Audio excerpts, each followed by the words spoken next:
Act 3. At one door enter Cleopatra, Charmian, Iris, and Alexis, a train of Egyptians. At the other Antony and Romans. The entrance on both sides is prepared by music, the trumpets first sounding on Antony's part, then answered by timbrels, etc., on Cleopatra's. Charmian and Iris hold a laurel wreath betwixt them. A dance of Egyptians. After the ceremony, Cleopatra crowns Antony. And ... I thought how those white arms would fold me in, and strain me close, and meld me into love. So pleased with that sweet image, I sprung forwards, and added all my strength to every blow. Cleo. Come to me, come, my soldier, to my arms. You've been too long away from my embraces, but, when I have you fast, and all my own, with broken murmurs, and with amorous sighs, I'll say, you were unkind, and punish you, and mark your red with many an eager kiss. And ... my brighter Venus. Cleo. O my greater Mars. And ... Thou joinst us well, my love. Suppose me come from the Phlegrean plains, where gasping giants lay, cleft by my sword, and mountain tops paired off each other blow, to bury those I slew. Receive me, goddess. Let Caesar spread his subtle nets, like Vulcan, and thy embraces I would be beheld by heaven and earth at once, and make their envy, what they meant their sport. Let those, who took us, blush, I would love on, with awful state, regardless of their frowns, as their superior gods. There's no satiety of love in thee. Enjoy it, thou still art new, perpetual spring is in thy arms, the ripened fruit but falls, and blossoms rise to fill its empty place, and I grow rich by giving. Enter Ventidius, and stands apart Alex. O, now the danger's past, your general comes. He joins not in your joys, nor minds your triumphs, but, with contracted brows, looks frowning on, as envying your success. And ... now, on my soul, he loves me, truly loves me. He never flattered me in any vice, but awes me with his virtue. Even this minute methinks, he has a right of chiding me. Lead to the temple. I'll avoid his presence, it checks too strong upon me. Excellent the rest. As Antony is going, Ventidius pulls him by the robe. Then ... Emperor.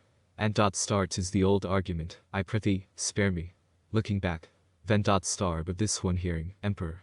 And ... let go my robe. Or, by my father Hercules, then ... by Hercules' father, that's yet greater, I bring you somewhat you would wish to know. And ... thou seest we are observed, attend me here, and I will return.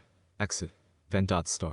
I am waiting in his favor, yet I love him, I love this man, who runs to meet his ruin, and sure the gods, like me, are fond of him. His virtues lie so mingled with his crimes, as would confound their choice to punish one, and not reward the other. Enter Antony and ... We can conquer, you see, without your aid. We have dislodged their troops, they look on us at distance, and, like curs escaped from the lion's paws, they bay far off, and lick their wounds, and faintly threaten war. 5,000 Romans, with their faces upward, lie breathless on the plain. Then ... 'Tis well, and he, who lost them, could have spared 10,000 more. Yet if, by this advantage, you could gain an easier peace, while Caesar doubts the chance of arms and ... think not on't, Ventidius. The boy pursues my ruin, he'll know peace, his malice is considerable in advantage. Though, he's the coolest murderer. So staunch, he kills, and keeps his temper. Then ... have you no friend in all his army, who has power to move him? Maecenas or Agrippa might do much and ... they're both too deep in Caesar's interests. We'll work it out by dint of sword, or perish. Then ... fain I would find some other. And ... thank thy love. Some 4 or 5 such victories as this will save thy further pains. Then ... expect no more, Caesar is on his guard. I know, sir, you have conquered against odds, but still you draw supplies from one poor town, and of Egyptians. He has all the world, and, at his beck, nations come pouring in, to fill the gaps you make. Pray, think again. And ... why dost thou drive me from myself, to search for foreign aids? To hunt my memory, and range all o'er waste and barren place, to find a friend. The wretched have no friends. Yet I had one, the bravest youth of Rome, whom Caesar loves beyond the love of women. He could resolve his mind, as fire does wax, from that hard rugged image melt him down, and mold him in what softer form he please. Then ... him would I see, that man, of all the world, just such a one we want. And ... he loved me too, I was his soul, he lived not but in me. We were so close within each other's breasts, the rivets were not found, that joined us first. That does not reach us yet. We were so mixed, as meeting streams, both to ourselves were lost. We were one mass, we could not give or take, but from the same, for he was I he. Then ... he moves as I would wish him. Aside. And ... after this, I need not tell his name, 'twas Dolabella. Then ... he's now in Caesar's camp. And ... no matter where, since he's no longer mine. He took unkindly, that I forbade him Cleopatra's sight, because I feared he loved her. He confessed, he had a warmth, which, for my sake, he stifled, for 'twere impossible that two, so one, should not have loved the same. When he departed, he took no leave, and that confirmed my thoughts. Vent. Star it argues that he loved you more than her, else he has stayed, but he perceived you jealous, and would not grieve his friend. I know he loves you. And. Star I should have seen him, then, ere now. Vent. Star. Perhaps he has thus long been laboring for your peace. And. Star would he were here. Vent. Star would you believe he loved you? I read your answer in your eyes, you would. Not to conceal it longer, he has sent a messenger from Caesar's camp, with letters. And. Star let him appear. Vent. Star. I'll bring him instantly. Exit Ventidius, and re-enters immediately with Dolabella. And. Star 'tis he himself. Himself, by holy friendship. Runs to embrace him. Art thou returned at last, my better half? Come, give me all myself. Let me not live, if the young bridegroom, longing for his knight, was ever half so fond. Star I must be silent, for my soul is busy about a nobler work. She's new come home, like a long absent man, and wanders o'er each room, a stranger to her own, to look if all be safe. And. Star. Thou hast what's left of me, for I am now so sunk from what I was, thou find'st me at my lowest watermark. The rivers that ran in, and raised my fortunes, are all dried up, or taken other course. What I have left, is from my native spring. I've still a heart that swells, in scorn of fate, and lifts me to my banks. Star still you are lord of all the world to me. And. Star. Why, then I yet am so, for thou art all. If I had any joy when thou wert absent, I grudged it to myself, method I robbed thee of thy part.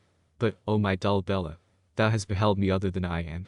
Hast thou not seen my morning chambers filled with sceptred slaves, who waited to salute me? But these sir monarchs, who forgot the sun, to worship my uprising, menial kings ran coursing up and down my palace yard, stood silent in my presence, watched my eyes, and, at my least command, all started out, like racers to the goal. Star slaves to your fortune. And. Star.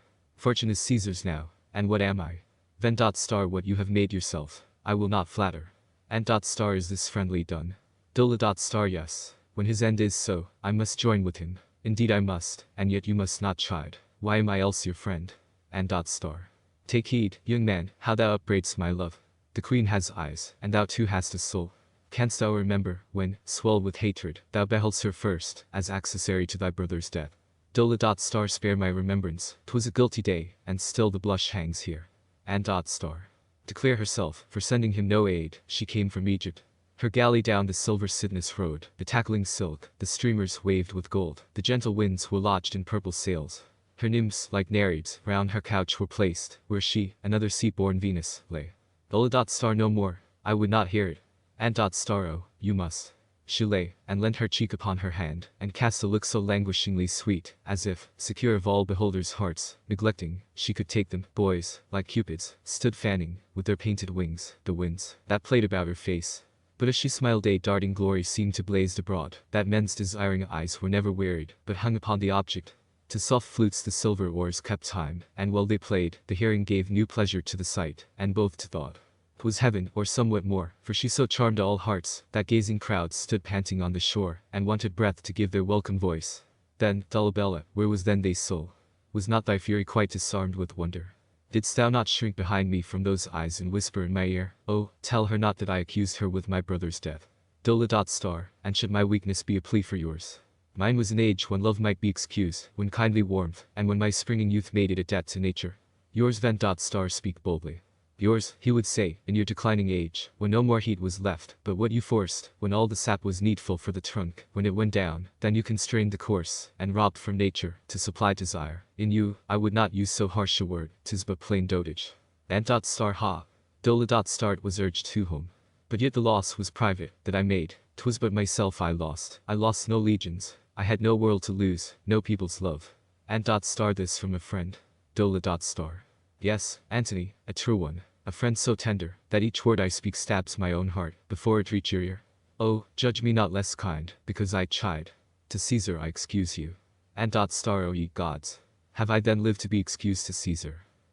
Star, as to your equal. And. Star. Well, he's but my equal. Will I wear this he never shall be more. Star I bring conditions from him. And. Star, are they noble? Methinks thou shouldst not bring them else, yet he is full of deep dissembling, knows no honor divided from his interest. Fate mistook him, for nature meant him from an usurer. He's fit indeed to buy, not conquer kingdoms. Vent. Star then, granting this, what power was theirs, who wrought so hard a temper to honorable terms? And. Star I was my dull Bella, or some god. Star. Nor yet Maecenas, nor Agrippa. They were your enemies, and I, a friend, too weak alone, yet 'twas a Roman's deed. And dot star it was like a Roman done. Show me that man, who has preserved my life, my love, my honor, let me but see his face. Then dot star. That task is mine, and, heaven, thou knowest how pleasing. Exit vent. Dole dot star you'll remember to whom you stand obliged. And dot star when I forget it be thou unkind, and that's my greatest curse. My queen shall thank him too, Dole dot star I fear she will not. And dot star. But she shall do it. The queen, my dull Bella. Hast thou not still some grudgings of thy fever? Dole dot star I would not see her lost. And dot star when I forsake her, leave me my better stars. For she has truth beyond her beauty. Caesar tempted her, at no less price than kingdoms, to betray me, but she resisted all. And yet thou chidest me for loving her too well. Could I do so? Dole dot star yes, there's my reason. Re-enter Ventidius, with Octavia, leading Antony's two little daughters and dot star where? Octavia there. Starting back. Then dot star what, is she poison to you? A disease. Look on her, view her well, and those she brings. Are they all strangers to your eyes? Has nature no secret call, no whisper they are yours? Dole dot star for shame, my lord, if not for love, receive them with kinder yes. If you confess a man, meet them, embrace them, bid them welcome to you. Your arms should open, even without your knowledge, to clasp them in. Your feet should turn to wings, to bear you to them. And your eyes dart out and aim a kiss, if you could reach the lips. And dot star. I stood amazed, to think how they came hither. Then dot star I sent for them, I brought them in unknown to Cleopatra's guards. Dole dot star yet, are you cold? Octave dot star thus long I have attended for my welcome, which, as a stranger, sure I might expect. Who am I? And dot star Caesar's sister. Octave dot star, that's unkind. Had I been nothing more than Caesar's sister, no, I had still remained in Caesar's camp. But your Octavia, your much injured wife, though banished from your bed, driven from your house, in spite of Caesar's sister, still is yours. 'Tis true, I have a heart disdains your coldness, and prompts me not to seek what you should offer, but a wife's virtue still surmounts that pride. I come to claim you as my own, to show my duty first, to ask, nay beg, you kindness. Your hand, my lord, 'tis mine, and I will have it. Taking his hand. Then dot star do, take it, thou deserves it. Dole dot star on my soul, and so she does. She's neither too submissive, nor yet too haughty, but so just a mean shows, as it ought, a wife and Roman too. And dot star I fear, Octavia, you have begged my life. Octave dot star begged it, my lord. And dot star. Yes, begged it, my ambassadors, poorly and basely begged it of your brother. Octave dot star poorly and basely I could never beg. Nor could my brother grant. And dot star shall I, who, to my kneeling slave, could say, rise up, and be a king, shall I fall down and cry forgive me, Caesar? Shall I set Amen, my equal, in the place of Jove, as he could give me being? No, that word, forgive, would choke me up, and die upon my tongue. Dole dot star you shall not need it. And dot star I will not need it. Come, you've all betrayed me, my friend too, to receive some vile conditions. My wife has bought me, with her prayers and tears, and now I must become her branded slave. In every peevish mood, she will upbraid the life she gave. If I but look awry, she cries I'll tell my brother. Octave dot star my hard fortune subjects me still to your unkind mistakes. But the conditions I have brought are such, you need not blush to take. I love your honor, because 'tis mine, it never shall be said, Octavia's husband was her brother's slave. Sir, you are free, even from her you loathe, for, though my brother bargains for your love, makes me the price and cement of your peace, I have a soul like yours, I cannot take your love as alms, nor beg what I deserve. I'll tell my brother we are reconciled, he shall draw back his troops, and you shall march to rule the east. I may be adopted Athens, no matter where. I never will complain, but only keep the bare name of wife, and rid you of the trouble. Apart. Then dot star was ever such a strife of sullen honor. Both scorned to be obliged. Dole dot star oh, she has touched him in the tenderest part, see how he reddens with despite and shame, to be outdone in generosity. Then dot star see how he winks. How he dries up a tear, that fain would fall. And dot star. Octavia, I have heard you, and must praise the greatness of your soul, but cannot yield to what you have proposed, for I can ne'er be conquered but by love, and you do all for duty. You would free me, and would be dropped at Athens, was not so. Octave dot star it was, my lord. And dot star. Then I must be obliged to one who loves me not, who, to herself, may call me thankless and ungrateful man. I'll not endure it, no. Then dot star I am glad it pinches there. Aside. Octave dot star would you triumph for poor Octavia's virtue? That pride was all I had to bear me up, that you might think you owed me for your life, and owed it to my duty, not my love. I have been injured, and my haughty soul could brook, but ill the man who slights my bed. And dot star therefore you love me not. Octave dot star therefore, my lord, I should not love you. And dot star therefore you would leave me. Octave dot star, and therefore I should leave you, if I could. Dole dot star her soul's too great, after such injuries, to say she loves, and yet she lets you see it. Her modesty and silence plead her cause. And star O dull Bella, which way shall I turn? I find a secret yielding in my soul, but Cleopatra, who would die with me, must she be left? Pity pleads for Octavia, but does it not plead more for Cleopatra? Then star justice and pity both plead for Octavia, for Cleopatra, neither. One would be ruined with you, but she first had ruined you. The other you have ruined, and yet she would preserve you. In everything their merits are unequal. And star O my distracted soul. Octave star sweet heaven compose it. Come, come, my lord, if I can pardon you, methinks you should accept it.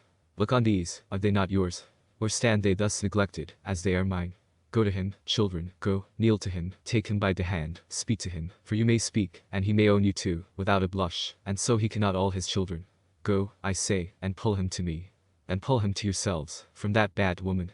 You, Agrippina, hang upon his arms. And you, Antonia, clasp about his waist. If he will shake you off, if he will dash you against the pavement, you must bear it, children, for you are mine, and I was born to suffer. Here the children go to him, etc. Then star was ever sight so moving. Emperor, Dole star friend, Octave star husband, both child, father, and star I am vanquished. Take me, Octavia, take me, children, share me all, embracing them. I have been a thriftless debtor to your loves, and run out much, in riot, from your stock, but all shall be amended. Octave star O blessed hour. Dole star O happy change. Then star my joy stops at my tongue, but it has found two channels here for one, and bubbles out above. And star, to Octave. This is thy triumph, lead me where thou wilt, even to thy brother's camp. Octave star all there are yours. Enter Alexis hastily Alex star the queen, my mistress, sir, and yours and star 'tis past. Octavia, you shall stay this night. Tomorrow, Caesar and we are one. Exit leading Octavia, Dolabella and the children follow. Then star there's news for you. Run, my officious eunuch, be sure to be the first. Haste forward, haste, my dear eunuch, haste. Exit. Alex star. This downright fighting fool, this sick-skulled hero, this blunt, unthinking instrument of death, what plain dull virtue has outgone my wit? Pleasure forsook my earliest infancy, the luxury of others robbed my cradle, and ravished thence the promise of a man. Cast out from nature, disinherited of what her meanest children claimed by kind, yet greatness kept me from contempt. That's gone. Had Cleopatra followed my advice, then he had been betrayed who now forsakes. She dies for love, but she has known its joys. Gods, is this just, that I, who know no joys, must die, because she loves? Enter Cleopatra, Charmian, Iris, and train O madam, I have seen what blasts my eyes. Octavia is here. Cleo star peace with that raven's note. I know it too, and now am in the pangs of death. Alex star you are no more queen, Egypt is lost. Cleo star what tell'st thou me of Egypt? My life, my soul is lost. Octavia has him. O fatal name to Cleopatra's love. My kisses, my embraces now are hers. Well but thou hast seen my rival. Speak, does she deserve this blessing? Is she fair? Bright as a goddess. And is all perfection confined to her? It is. Poor I was made of that coarse matter, which, when she was finished, the gods threw by for rubbish. Alex star she is indeed a very miracle. Cleo star death to my hopes, a miracle. Alex star, a miracle. Bound. I mean of goodness, for in beauty, madam, you make all wonders cease. Cleo star I was too rash. Take this in part of recompense. But, oh, giving a ring. I fear thou flatterest me. Char star.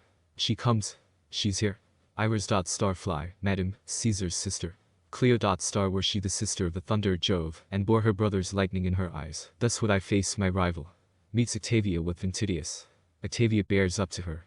Their trains come up on either side. Octave star. I need not ask if you are Cleopatra. Your haughty carriage Cleo star shows I am a queen. Nor need I ask you who you are. Octave star, a Roman. A name that makes and can unmake a queen. Cleo star your lord, the man who serves me, is a Roman. Octave star. He was a Roman, till he lost that name, to be a slave in Egypt, but I come to free him thence. Cleo star peace, peace, my lover's Juno. When he grew weary of that household clog, he chose my easier bonds. Octave star. I wonder not your bonds are easy, you have long been practiced in that lascivious art. He's not the first for whom you spread your snares, let Caesar witness. Cleo star. I love not Caesar, 'twas but gratitude I paid his love. The worst your malice can, is but to say the greatest of mankind has been my slave. The next, but far above him in my esteem, is he whom law calls yours, but whom his love made mine. Octave star I would view nearer coming up close to her. That face, which has so long usurped my right, to find the inevitable charms, that catch mankind so sure, that ruin my dear lord. Cleo star oh, you do well to search, for had you known but half these charms, you had not lost his heart. Octave star. Far be their knowledge from a Roman lady, far from a modest wife. Shame of our sex, dost thou not blush to own those black endearments, that make sin pleasing? Cleo. You may blush, who want them. If bounteous nature, if indulgent heaven have given me charms to please the bravest man, should I not thank them? Should I be ashamed, and not be proud?